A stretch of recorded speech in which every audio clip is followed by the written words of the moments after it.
Welcome to Talaterra, a podcast about freelance educators working in natural resource fields and environmental education. Who are these educators? What do they do? Join me, and let's find out together. This is your host, Tania Marien.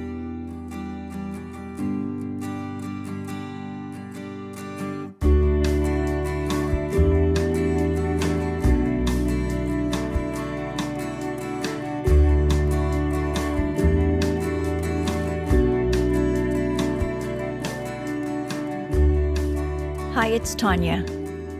Since launching the podcast, I've had the opportunity to learn from 43 wonderful guests. The rich conversations I've had show that freelance environmental education can be many things, and that it can look like many things. Freelance environmental education can look like scientific illustration. It can look like game design. It can look like regenerative farming.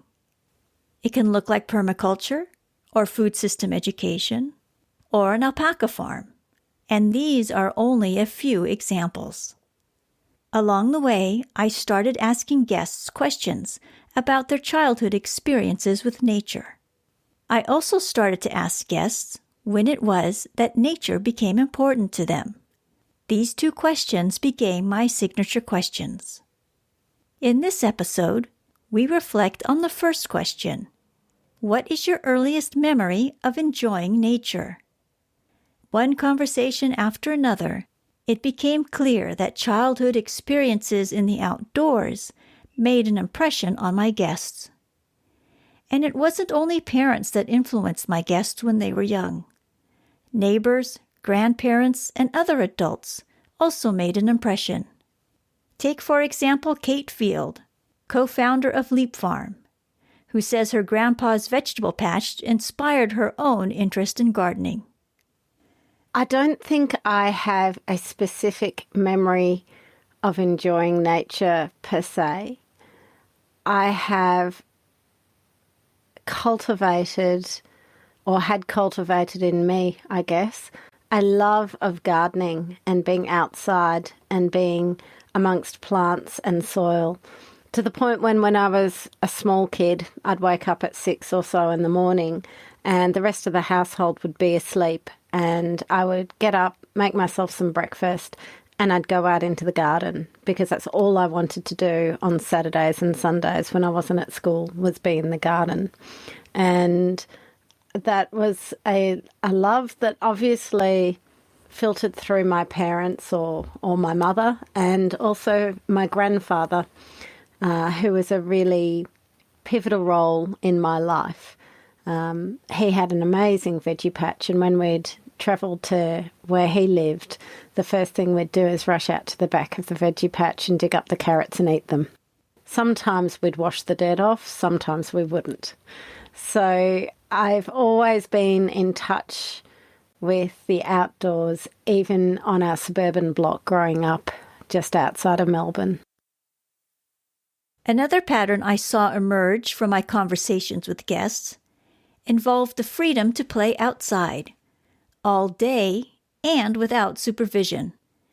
Wildlife conservationist Dr. Kathayun Khalil shared that her earliest memory of enjoying nature goes back to the 20-acre Christmas tree farm where she grew up.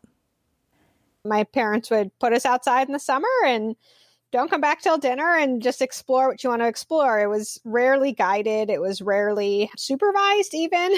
There was a very small creek that ran through the back of the property. And I loved to go down to the creek and pretend all sorts of imaginary scenarios and cultures and peoples and build these complex, for maybe a child, narratives around the unseen occupants of this natural space. So I see that as kind of the first time that I really sought out the outdoors as a place to stimulate and enjoy and recreate and all that kind of stuff.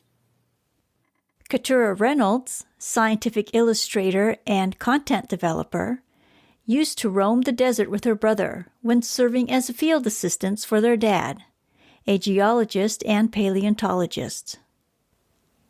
So we were just by the de facto field assistants for the geology teams, carrying the jackhammers up and down the mountains, piling up the rocks in our backpacks, trudging across the desert to see if that's really a fault line or if it was just a, road cut or whatever. And when you're a little kid hanging out with a bunch of scientists who are all talking in their jargon, it's boring listening to them, but it's really fun looking for lizards under the rocks or just watching the way the shadows move across the sand or whatever it might be. So I did a lot of self-entertaining in the middle of the Eastern Mojave Desert for decades in my childhood. And so I love the desert. And I love being able to slow down enough that you can really just sort of focus on all those little details that you would miss if you were busy, Mm-hmm. Mm-hmm. Well, what about the guests who did not grow up with vast amounts of open space? What were their childhood experiences? The guest who grew up in urban settings recalled plants growing in the cracks in the sidewalks. Crystal Mandika, co-founder of the Amphibian Foundation, recalled how she connected with nature in a local park. I grew up, at least in my formative years, in New York City, and there isn't a lot of nature necessarily in the city, but there was this one park next to my home that was filled with dandelions. And so I would sit right in the middle of the field and just blow dandelions for hours on end almost. And I just loved that so much. And that was really the first piece of nature that clicked for me. The stories guests shared with me offer some insight into how they might have come to do the work that they do now. In two instances, however, the line that can be drawn between what two of my guests did as children and what they do now is very direct. The connection is clear, even though one guest was taken by surprise at just how clear this connection was. Bethan Burton, founder of International Nature Journaling Week and the host and producer of the podcast Journaling with Nature, was startled to discover that her future self had made an appearance in the journal she kept as a child.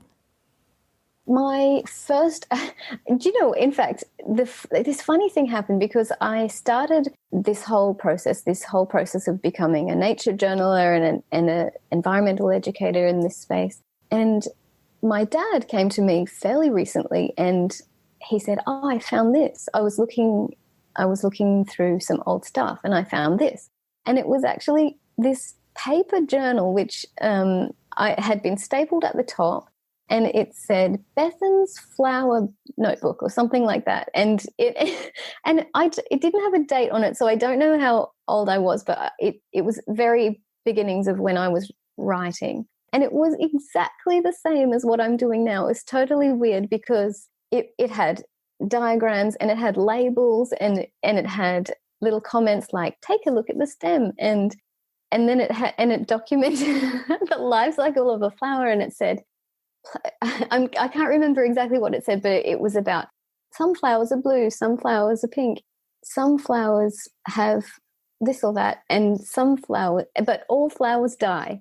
And it was this crazy thing to see the labels there and the drawings and the commentary and everything like I'm doing now from back then. I wish it had a date on it, and my dad had kept this, it was just such a beautiful thing to see.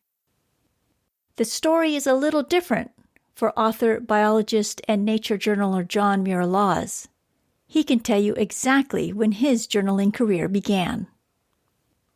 I've got one story that might be instructive and relevant to nature journaling. I can remember when that all began for me.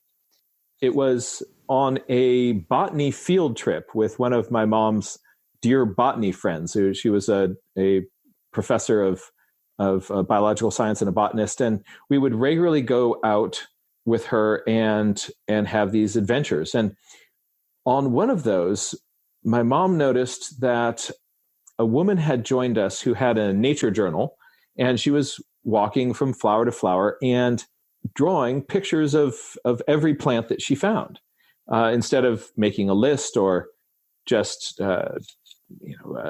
casually walking by and going like, oh, that's neat.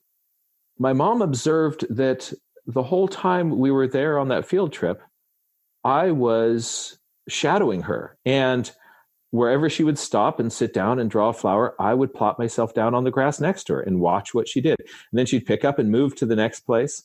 And I would stand up and do the same thing.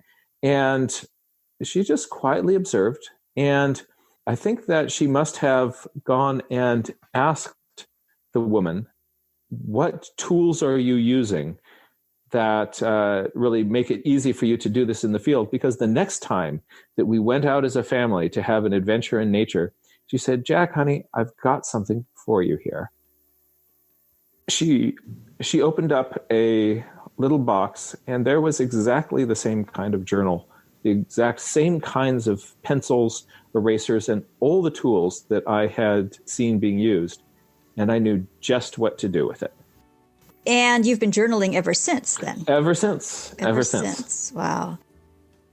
I wish I could share everyone's story within the context of this episode, because the experiences guests have shared with me are very special memories. Since I am unable to share them with you here, I encourage you to browse past episodes at talaterra.com. In this episode, we took a look at guests' earliest memories of enjoying nature. In the next episode, we'll take a look at when nature became important to them. I look forward to sharing these moments with you. Until then, I have to ask, what is your earliest memory of enjoying nature? I invite you to share your stories on the Talaterra Twitter feed. You'll find it at Talaterra. I look forward to hearing your stories. As we wrap up 2020, I want to thank you for your continued interest in this podcast and in Talaterra's initiatives. And I wish for you a healthy and happy new year.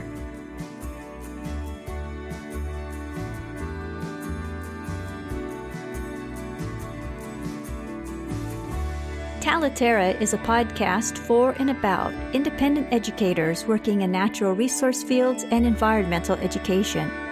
If you enjoyed this episode, please share it with friends and colleagues. Thank you so much for joining us today. This is Tania Marien.